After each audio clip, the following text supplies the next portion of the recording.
यानी कि इस एक्सिस 1 के लिए जो सबसे दूर वाला एलिमेंट है वो कहां पर है, 3 तक है, और एक्सिस 2 के लिए सबसे दूर वाला एलिमेंट कहां है? अगर इसी ट्राइंगल को हम रोटेट करके देख और परपेंडिकुलर ऐसे डाल दें P, तो इस ट्राइंगल का एरिया क्या आएगा?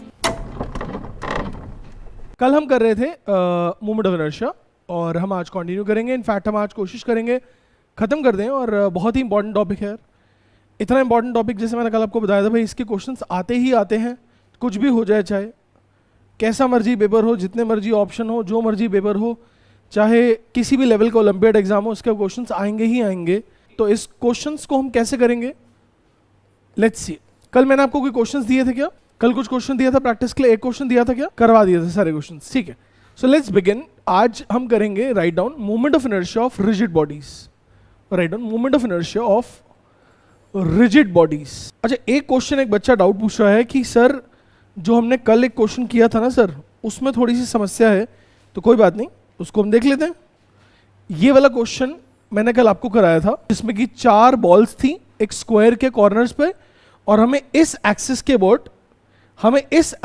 बोर्ड मूवमेंट ऑफ इनर्शिया इसका निकालना था, इस एक्सिस के बोर्ड। तो अब कैसे निकलेगा इसका मूवमेंट ऑफ इनर्शिया? देखिए, ये जो दोनों बॉल्स है ना, ये जो दोनों बॉल्स हैं, ये दोनों बॉल्स इस एक्सिस पर ही लाई कर रही हैं। तो सोचो, अगर कोई चीज उसी एक्सिस पर लाई कर रही है, अगर उसको घुमा भी देंगे तो उसका मोमेंट ऑफ इनर्शिया क्या होगा? 0, क्योंकि उसका डिस्टेंस कितना एक्सिस ऑफ रोटेशन से? 0 है। Can you imagine? Balls, axis. और अब रही इन दोनों बॉल्स की बात, तो इनका परपेंडिकुलर डिस्टेंस लेना पड़ेगा हमें। तो इनका परपेंडिकुलर डिस्टेंस कितना होगा इस एक्सिस से? L/√2, यानी half of the diagonal of the square.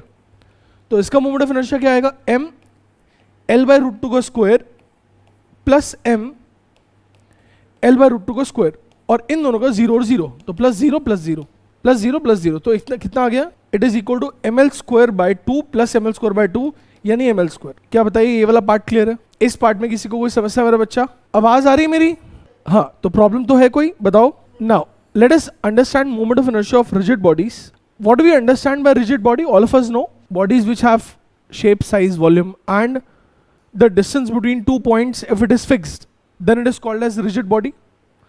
So we have multiple type of rigid body. The first example is a rod. The first example is a rod. तो हमें rod का moment of inertia निकालना है बेटा about this axis, about this axis. तो हम कैसे करेंगे जरा ध्यान दीजिएगा। मैंने आपको सेंटर ऑफ मास के दौरान बताया था कि ये रिजिड बॉडी, ये रॉड, हमें रॉड नजर नहीं आ रही है। ये हमें नजर क्या आ रहा है? छोटे छोटे पॉइंट पार्टिकल्स। तो हम वही कर देंगे, छोटे छोटे पॉइंट पार्टिकल्स मान लेंगे इस पर। हमें ऐसे बहुत सारे छोटे छोटे पॉइंट पार्टिकल्स दिख रहे हैं, जिनको हम क्या बोलेंगे? Differential elements. हाँ या ना? अब बताओ कैसे करेंगे? Tell me. हमारे पास ये छोटे छोटे एलिमेंट्स हैं, हम हर इस एलिमेंट की वजह से अगर मोमेंट ऑफ इनर्शिया निकाल दें और उसको इंटीग्रेट कर दें तो हमारा काम हो जाएगा। सो गाइज, हम क्या करेंगे? x डिस्टेंस दूर एक dx विड्थ का डिफरेंशियल एलिमेंट मान लेंगे, और इसका मास dm हो जाएगा। ये dm कितना होगा? अगर मान लीजिए रॉड का मास m है और लेंथ l है, m/l dx will be dm, है ना? सिंपल है, unitary method, lambda into dx। हाँ है ना? अब इस एलिमेंट का मोमेंट ऑफ इनर्शिया यहां से कितना होगा यार? हम कहेंगे एक एलिमेंट का मोमेंट ऑफ इनर्शिया कितना हुआ? dm1 x²1। ऐसे अगला एलिमेंट होगा dm2 x²2। ऐसे अगला एलिमेंट होगा dm3 x²3, and so on till infinity. So this will be integration of dm x², where dm is the mass of element. dm is the mass of element. तो ये element का मास हमें पता है, इसको हम फट से डाल देंगे यहां पे, और x इसका डिस्टेंस है। मैं एक आपको करके दिखा रहा हूं, बाकी नहीं करेंगे हम। एक का आइडिया होना चाहिए कि एग्जाम में कुछ ऐसा फंस जाए तो पता रहे कैसे करना है। मैं डेरिवेशन के फेवर में नहीं हूं, लेकिन मेथोडोलॉजी हमें पता होनी चाहिए। तो हमने उठा करके इस डीएम को यहां पुट कर दिया, और x ये रहा x²। तो जब मैं यहां डालूंगा बेटा वैल्यू, तो क्या आएगा मेरे पास?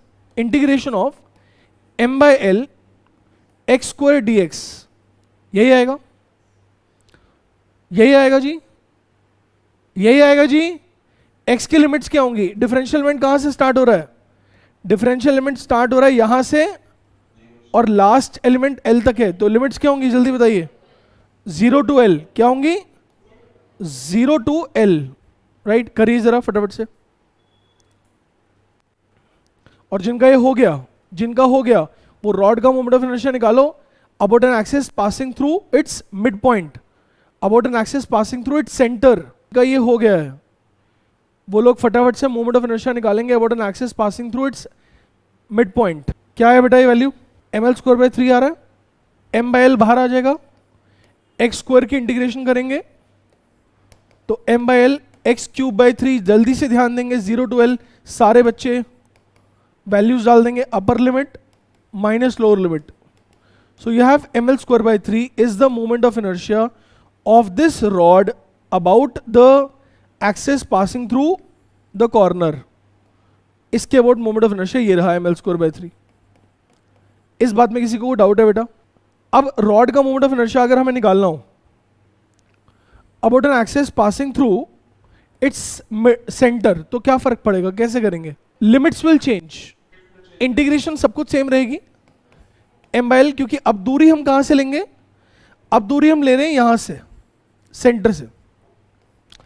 प्लीज ध्यान दीजिएगा, अब दूरी हमने ली सेंटर से, तो हमारा एलिमेंट कहां है? यहां से स्टार्ट हो रहा है, यहां से स्टार्ट हो रहा है और यहां तक जा रहा है, यहां से स्टार्ट हो रहा है और यहां तक जा रहा है ना? यहां से स्टार्ट हुआ, ये पॉइंट की दूरी कितनी है? -l/2 इस तरफ, और ये कितना है? +l/2। तो लिमिट्स क्या होंगे दोस्तों? From -l/2 to +l/2 m/l x² dx, because now we are taking the axis at the midpoint. If the axis is at the midpoint, then the elements are being taken from one end to other end. तभी तो rod पूरी cover होगी यहां से लेके यहां तक। तो ये एलिमेंट इस तरफ डायरेक्शन में, ये एलिमेंट इस डायरेक्शन में, ये -l/2 तो ये +l/2। समझ में आ रही बात? अगर 0 टू l/2 होगा तो खाली ये वाले एलिमेंट्स आएंगे, बस ये वाले। तो आप ये भी कर सकते हो कि 0 टू l/2 करके उसको डबल कर दो। आप ऐसा भी कर सकते हो कि 0 टू l/2 करके उसको डबल कर देंगे, लेकिन बेटर है कि -l/2 l/2 करेंगे। सॉल्व करेंगे, इसकी वैल्यू आएगी ml²/12। बेटा बात समझ में आ रही है क्या? बच्चा बात समझ में आ रही है क्या? ना अब हमें रॉड का निकाल लिया हमने। रॉड का अगर मैं अब आपसे बोलूं ये रॉड है मेरे पास और मुझे इस एक्सिस के ऊपर मोमेंट ऑफ इनर्शिया निकालना है, ये वाला axis which is at an angle theta दोस्त, एट एन एंगल थीटा। अब क्या होगा? अब ट्राई करो जरा। बोले सर ये सही है, आसान तो खुद कर दिया आपने, मुश्किल वाला हमें दे दिया। कौन बताएगा जल्दी बताओ? सौम्य बताओगी? देखिए अब हम एलिमेंट लेंगे, इसमें हमने एलिमेंट लिया एक्स डिस्टेंस दूर dx विड्थ का। देखिए मास में कोई फर्क नहीं पड़ा साहब, मास में कोई फर्क नहीं पड़ा साहब, वो तो मास तो m/dx ही है। लेकिन जो उसकी दूरी है इस एलिमेंट की, इस एलिमेंट की जो, गौर कीजिएगा बहुत इंपॉर्टेंट बात है, इस एलिमेंट की जो दूरी है एक्सिस से वो कितनी है? Is it x? ध्यान दो, इज इट x? क्या है x है? इस एलिमेंट की दूरी, किसी पॉइंट की दूरी किसी एक्सिस से कौन सी ली जाती है भाई? Perpendicular distance. क्या लिया जाता है भाई? रोटेशन जब होगी इस एलिमेंट की इसके अबाउट, सोचो इस एलिमेंट की इसके अबाउट, रॉड की इस एक्सिस के अबाउट, रॉड की रोटेशन इसके अबाउट सोचिए तुमने कैसी होगी? It will be like this. तो कोई भी अगर पॉइंट होगा इस रॉड पे, जैसे मान लीजिए ये पॉइंट है मान लीजिए, तो जब ये रोटेट कर रहा है ना सर, तो उसके लिए ये सर्कल बन रहा है, मतलब अगर ये एक्सिस है तो ये डिस्टेंस बन रहा है उसका। Can you see that? Can you see this? अभी इस क्वेश्चन में भी हमने क्या किया था? परपेंडिकुलर डिस्टेंस लिया था ना, यहाँ देखो यहाँ पे, इधर भी हमने क्या किया था? We took perpendicular distance. याद है कि नहीं याद है? क्योंकि हमेशा किसी पॉइंट का रोटेशन एक्सिस से परपेंडिकुलर डिस्टेंस ही लिया जाता है। तो अब आप क्या कहोगे यहाँ पे? यू विल से दैट कि ये डिस्टेंस हमारे पास कितना हो जाएगा? x sin theta. क्या ये बात लॉजिकली समझ में आ रही है? कंफर्म्ड है? मैं एक बार ट्राई करूं उसका रोटेशन, तो मैं यहां पे दिखाऊं? नहीं, हमारे पास रोटेशन टूल है नहीं इसमें। चलो एनी हाउ, तो अब ये डिस्टेंस x sin थीटा हो जाएगा। अगर ये डिस्टेंस हमारे पास x sin थीटा हो गया तो अब हम क्या कहेंगे? I is equal to integration of dm x sin theta का होल स्क्वायर और dm क्या है हमारे पास, m बाई dx, तो m बाई l बाहर, साइन स्क्वायर थीटा बाहर, x स्क्वायर dx और लिमिट्स 0 टू l, तो यहां से आ जाएगा m l square sine square theta by 3, ये आंसर आएगा। इनफैक्ट ये फॉर्मूला इतना इजी है, ये फॉर्मूला इतना सही है, अगर आप इसमें थीटा को 90 डाल दें, क्या डाल दें, सोच के देखो 90 अगर आप डाल दोगे तो मतलब एक्सिस ऐसा होगा, the axis would be like this, ये सुनो, अगर आप इसको यूं कर देंगे ना, अगर आप इसको यूं कर देंगे ना, ये रोटेट नहीं हो रहा, अगर थीटा हमारे पास 90 होगा तो ये एक्सिस वर्टिकल वाला हो जाएगा, हाँ कि ना भाइयों, चमकी बात, चमकी बात। तो ये फॉर्मूला याद करने में भलाई है। इसी से बिल्कुल मिलता जुलता अगर हम सोचें कि हमारे पास ये रॉड है और ये एक्सिस है जो सेंटर से पास कर रहा है और ये एंगल थीटा है, तो आंसर आएगा M L square by 12 sine square theta. बिल्कुल वैसे ही जैसे पहले हमने किया था, limit same -l/2 to +l/2, result वही आएगा, उसी तरह से आएगा। लिख लीजिएगा इसको, देख लीजिएगा, कोई भी बात अगर ना समझ में आए तो प्लीज बताइएगा। Is everything clear to all of you? No, just एक नॉर्मल क्वेश्चन है, इस रॉड का इस एक्सिस के अबाउट मोमेंट ऑफ इनर्शिया क्यों ज्यादा आ रहा है? ये आ रहा है ml स्क्वायर बाय 3 और इस एक्सिस के अबाउट आ रहा है ml स्क्वायर बाय 12। किसके अबाउट ज्यादा है? कॉर्नर के अबाउट ज्यादा है कि सेंटर के अबाउट ज्यादा है? भाई कॉर्नर के अबाउट बाय 3 है और सेंटर के अबाउट बाय 12 है, तो ऑब्वियसली बात है कि कॉर्नर के अबाउट ज्यादा आ रहा है और सेंटर के अबाउट कम आ रहा है। ऐसा क्यों आ रहा है? मास डिस्ट्रीब्यूशन की वजह से। जब ये वाला एक्सिस के अबाउट रोटेशन हो रहा है ना, तो जो पॉइंट्स है वो कहां तक फैले हुए हैं? L तक पहुंचे हुए हैं। और जब ये एक्सिस है तो पॉइंट्स कहां तक फैले हुए हैं? L/2 तक। क्या बात समझ में आ रही है? एक छोटा सा क्वेश्चन करते हैं इसी के ऊपर बेस्ड, और ये क्वेश्चन जेई और नीट दोनों में आया हुआ सवाल है। लेट्स सी कौन कर पाएगा। ये हमारे पास ऐसे एक राइट एंगल ट्राइंगल है, okay, we have a right angle triangle. हमें ना ये एक्सिस दिए हुए हैं ऐसा, एक एक्सिस ऐसा दिया हुआ है, एक एक्सिस हमें ऐसा दिया हुआ है और एक एक्सिस हमें ऐसा दिया हुआ है, एक एक्सिस हमें ये दिया हुआ है। So we have 3 axis, okay, we have got 3 axes, okay, and we have to tell कौन से एक्सिस के अबाउट मूवमेंट ऑफ इनर्शिया सबसे ज्यादा होगा। Let us say this is axis number 1, this is axis number 2 and this is axis number 3, और sides हमें दी हुई हैं। The sides are given as 4 centimetre, 3 centimetre and obviously 5 centimetre. आपको बताना है किस एक्सिस के अबाउट मूवमेंट ऑफ इनर्शिया ज्यादा होगा। क्या हुआ सौम्य बेटा, आवाज आ रही है मेरी? Able to hear me? एक ट्राइंगुलर लेमिना है हमारे पास। इस ट्राइंगुलर लेमिना ये आया हुआ है जेई के एग्जाम में, नीट के एग्जाम में, दोनों में आया हुआ है। इस एक्सिस के अबाउट मोमेंट ऑफ इनर्शिया ज्यादा होगा या इसके अबाउट ज्यादा होगा या इसके अबाउट ज्यादा होगा? सबसे ज्यादा मोमेंट ऑफ इनर्शिया किसके अबाउट होगा आपको बताना है। ऑप्शंस में लिख रहा हूं, ऑप्शन नंबर ए, ठीक है ना, I1 is more than I2 is more than I3। Option 2, I3 is more than I1 is more than I2। Option कुछ नहीं पता, ट्राइंगुलर लैमिना, मास वास कुछ नहीं पता, यूनिफॉर्म मास डेंसिटी है, यूनिफॉर्म मास डिस्ट्रीब्यूशन है बस। I2 is more than I1 is more than I3, ठीक है, एंड नन ऑफ दीज।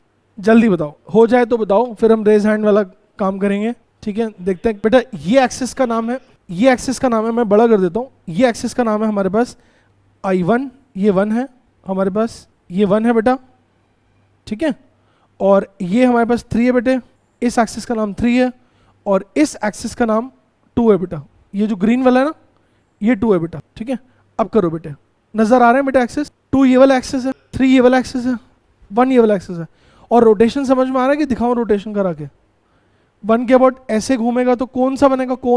कौन बनेगा? एक दिख रहा है, एक ट्राइंगल ऐसे घूमेगा, इधर भी ट्राइंगल ऐसे घूमेगा, कौन सा बन जाएगा? ऐसे 3 के अबाउट 2 के अबाउट घूमेगा, ऐसा वाला कौन बनेगा? ऐसा वाला कौन बनेगा? इसके अबाउट 2 के अबाउट। इस 3 के अबाउट घूमेगा, डबल कौन बनेगा? एक ऊपर भी चोंच नीचे भी चोंच, हाँ कि ना? Why is it so? Why option C is correct. पहली बात तो वैल्यू निकलेगी नहीं अभी तक, क्योंकि इसका जो कॉन्सेप्ट है वैल्यू निकलवाने का वो आपने अभी किया ही नहीं है, तो वैल्यू आप निकाल ही नहीं सकते। तो ये ऑप्शन आपने हैंड रेस किया, ऐसा क्यों होगा बताइए जरा। नेहा जी बताओ बेटा, कुछ logic, share your logic. Maximum perpendicular distance, okay, ये किसने बताया? रोनित। एक्चुअली रोनित का आंसर सही है। देखो यार, अगर मैं एक्सिस नंबर 2 की बात करूं, एक्सिस नंबर 2 से जो हमारे पास फारदेस्ट मास डिस्ट्रीब्यूशन है, फारदेस्ट मास डिस्ट्रीब्यूशन, सबसे दूर तक कहां तक जा रही है दोस्तों, इसका परपेंडिकुलर डिस्टेंस कितना है? It is 4, it is 4। अगर मैं एक्सिस नंबर 1 की बात करूं, एक्सिस नंबर 1 की बात करूं, तो यहां से परपेंडिकुलर डिस्टेंस कितना है बेटे? यानी कि इस एक्सिस 1 के लिए जो सबसे दूर वाला एलिमेंट है वो कहां पर है? 3 तक है। और एक्सिस 2 के लिए सबसे दूर वाला एलिमेंट कहां है? और क्योंकि मास डिस्ट्रीब्यूशन यूनिफॉर्म है, एक लैमिना है, एक प्लेट है, ऐसा नहीं है कि ये मास भारी, ये मास हल्का तो कलेश होगा। मास सब जगह यूनिफॉर्म डिस्ट्रीब्यूशन है, मतलब मुझे सिर्फ क्या देखना है? डिस्टेंस देखना है। क्या देखना है सिर्फ? क्योंकि मास डिस्ट्रीब्यूशन यूनिफॉर्म है बच्चों, मुझे सिर्फ डिस्टेंस देखना है। तो यहां पर जो दूरी है वो 3 और यहां पर दूरी 4 है, तो एक बात तय है कि इसका परपेंडिकुलर डिस्टेंस इससे ज्यादा है, मतलब I2 I1 से बड़ा होगा। अगर I2 I1 से बड़ा होगा तो ऑप्शन चेक करो। अभी हमने I3 की चर्चा नहीं कर रहे, लेकिन ऑप्शन चेक करो, क्या ये ऑप्शन सही है? यहां पे लिखा I1 I2 से बड़ा है, तो इसको काटा मार दो। एलिमिनेशन भी तो नाम की कोई चीज होती है ना। इसको देखो जरा, क्या यहां पे I1 I2 से बड़ा है कि छोटा लिखा हुआ है? I1 बड़ा लिखा, I2 छोटा लिखा, जबकि रियलिटी में क्या है? कौन बड़ा? I2 बड़ा है। तो ये बात भी पक्की गलत है यार, पक्की ही गलत है ना? तो अब ये तो एलिमिनेट ही हो गया। अब बचा ये, अगर हमने ये एस्टैब्लिश कर लिया कि I2 I1 से बड़ा है, अब हमें I1 और I3 के बीच में सोचना है। अब I1 और I3 के बारे में कैसे सोचोगे यार? देखो, अगर ये ट्राइंगल है में बस ये 4 है और ये 3 है, तो ये कितना होगा? 5। बहुत सारे लोग सोचते हैं ये सबसे बड़ा है, बहुत सारे लोग सोचते हैं ये सबसे बड़ा है। नो, नहीं, ऐसा नहीं है, ये सबसे बड़ा नहीं है। ये एक्सिस है अगर, तो यहां से जो परपेंडिकुलर डिस्टेंस है वो कितना होगा? कोई जानता है? ये सबसे छोटा होगा परपेंडिकुलर डिस्टेंस, ये सबसे छोटा होगा। क्यों? इसका नाम मैं दे देता हूं P। क्या नाम देता हूं? P नाम दे रहा हूं। अब मैं 10th क्लास की बात सिखा रहा हूं तुम्हें, 10वीं क्लास की बात।